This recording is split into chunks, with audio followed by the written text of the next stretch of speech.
Have you ever wondered the secret behind chapters? What are the basics of a chapter?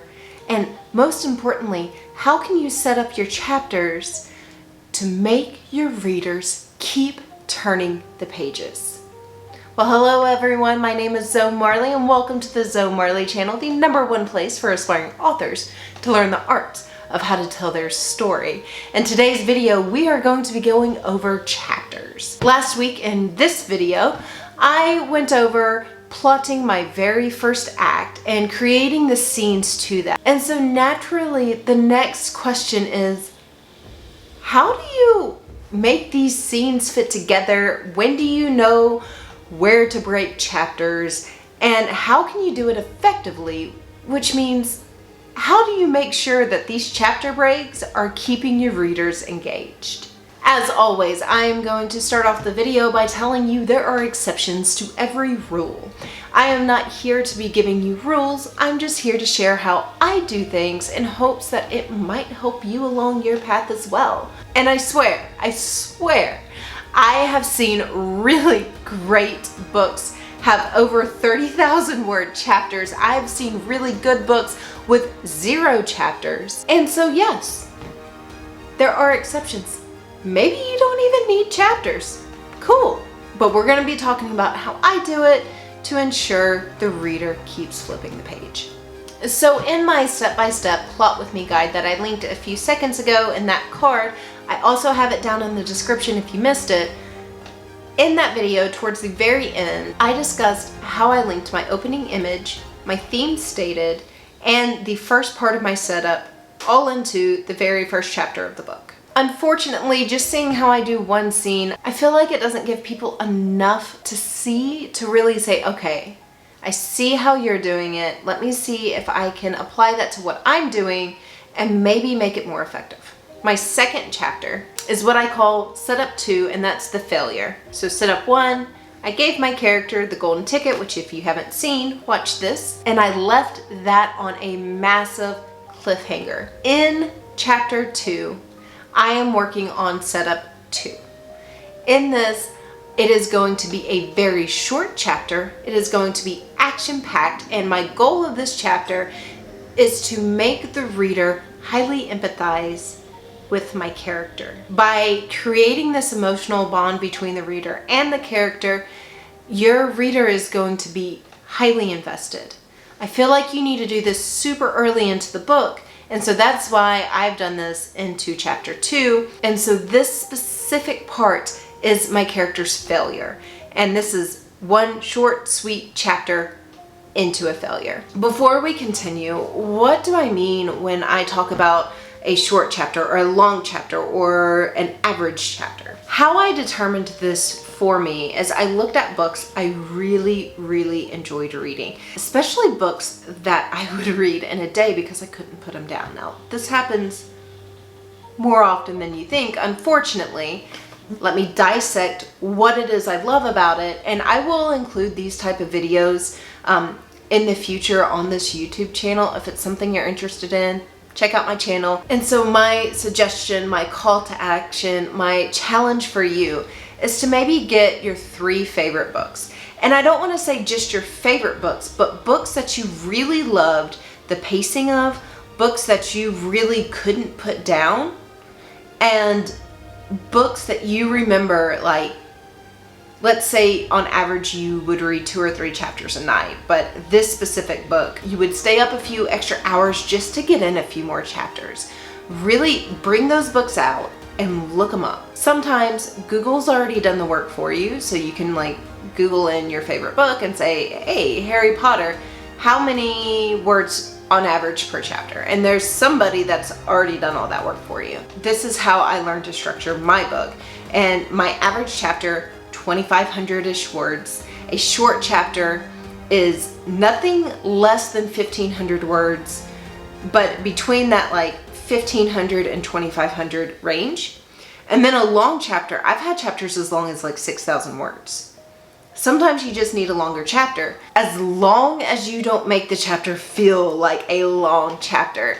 So when I say my setup to the failure is a short chapter, I think it clocked in a little over 1,600 words, which for me is a short chapter. I think my introduction was a little bit longer of a chapter. I think it came in at 3,300, which is going to bring me to my next point in question before I continue on with my specific examples.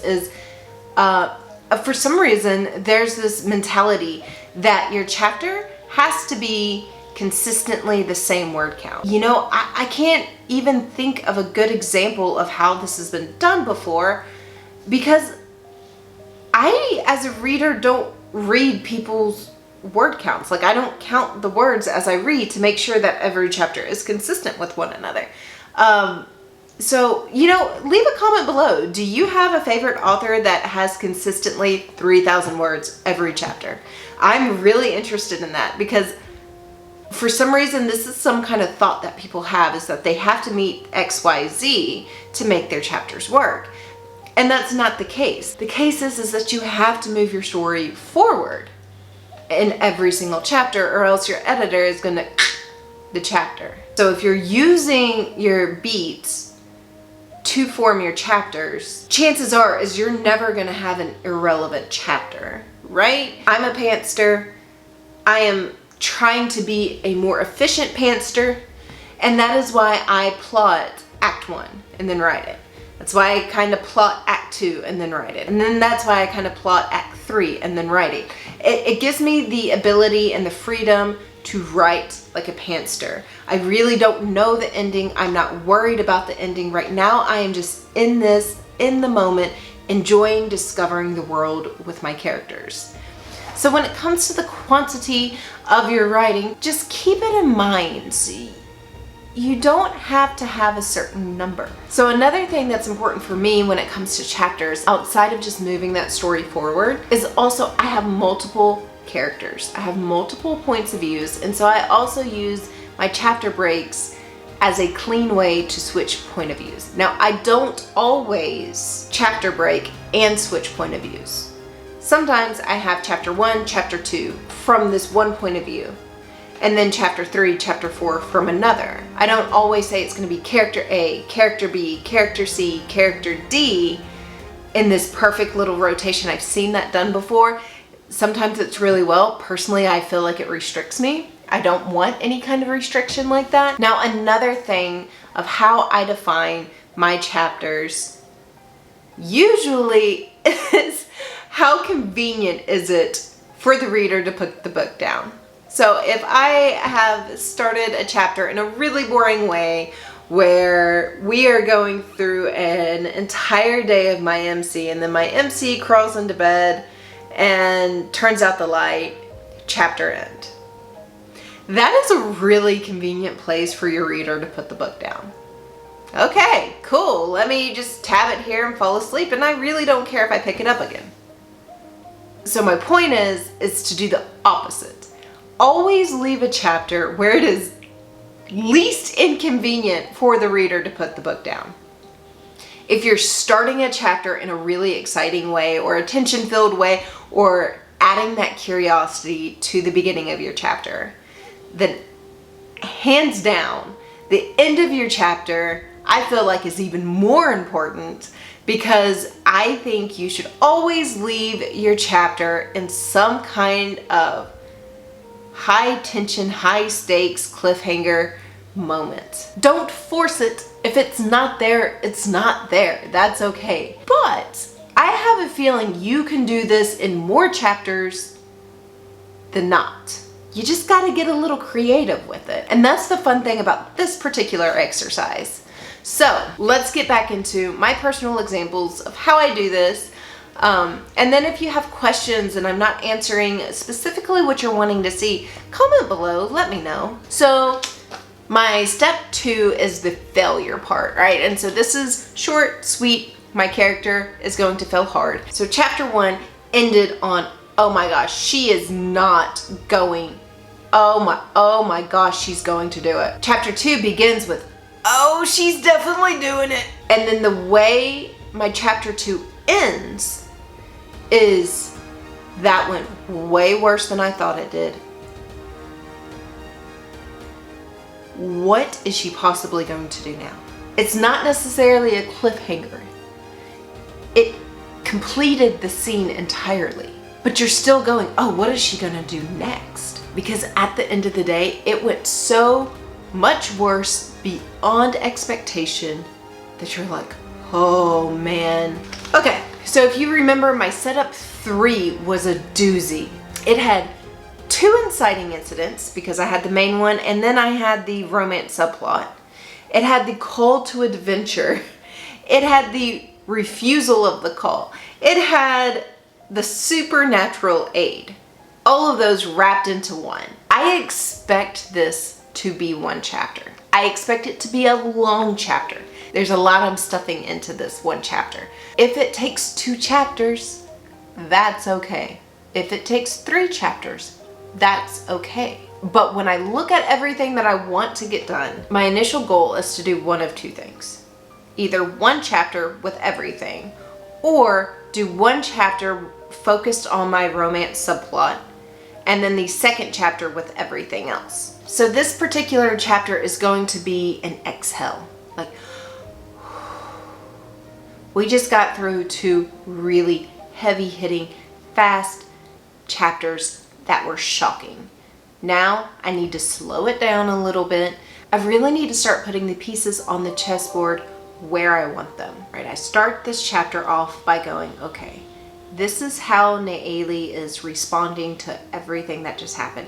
It went really, really bad for her, and she is going to have a really dramatic response to that because she just had a really rough time, right? So she's in this processing phase. She's in this like attempt to change phase, and the pace of the chapter is going to reflect that. There's going to be a little bit of romance. There's going to be the call to adventure, and it's going to be like a very eerie feeling. So this is really, my novel is a dark fantasy. I could read Edgar Allan Poe any time of the day. And I love the eeriness and the slow buildup of Edgar Allan Poe. And while I don't think I want that in an entire novel, I do want pieces of that. So you're gonna see me slow my pace down. You're gonna see me add that eeriness to it, because this is what the, call to adventure, the refusal is going to be surrounded by this very eerie, dark feeling. And then towards the end of the chapter, I'm going to just ramp it right back into overdrive. So just like the first 2 chapters, high tension, high action, I'm going to end probably the last 800 words of this chapter in a really fast-paced, energetic, high-tension way. So my next beat, my next plot point is the catalyst. So I just had a long chapter. It ended hopefully putting a lot of questions into the reader's head, so they look at the next chapter and go, oh, one more chapter. I can get through one more chapter real quick. Well, and the catalyst is going to be a little slower, so hey, my chapter's probably going maybe to be a little bit longer here.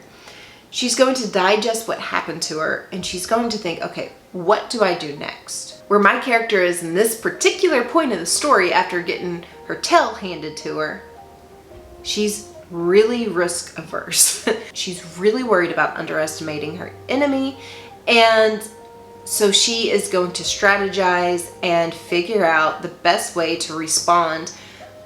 The information she got from the supernatural aid, how is she going to react to that? And so my catalyst is all about that. So in this chapter, she's doing her planning, there's some romance going on, and then what she was worried about happens. I know that there is one really huge mistake she made during her planning process. And at this time, I think something very important, especially if you're using my mindstorming technique. So right here is a video on mindstorming. I highly recommend it. It's a very cool watch in my opinion, especially if you're doing like a mindstorming session and you're thinking, okay, here's my catalyst. This is what's going to happen. How can I really make this an effective catalyst? I need something huge to happen. What is that huge thing that no one's going to see coming? All right, so the very last plot point in Act 1 is the debate. This isn't so much going to be a long chapter as much as it is going to be broken down intentionally into 2 chapters. The first chapter is a slower digest chapter. Okay, so this really bad thing happened. Again, how is my character going to react?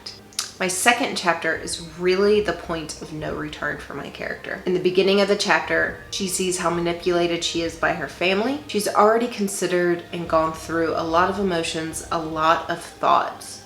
And so this is kind of like that pushing point for her. And she's like, you know what? That's it. I'm gone. It is that decision of, this is a point of no return. I can stay here. I can be miserable. I cannot change. Or I can leave, I can make a difference, but I'm not gonna do that if I stay right here. So I really hope this video was helpful. If it was, give it a like button. If you're interested in more tips and techniques on how to improve your storytelling, come check out my channel, hit subscribe, ring the bell, and I really hope to see you guys soon. Thank you.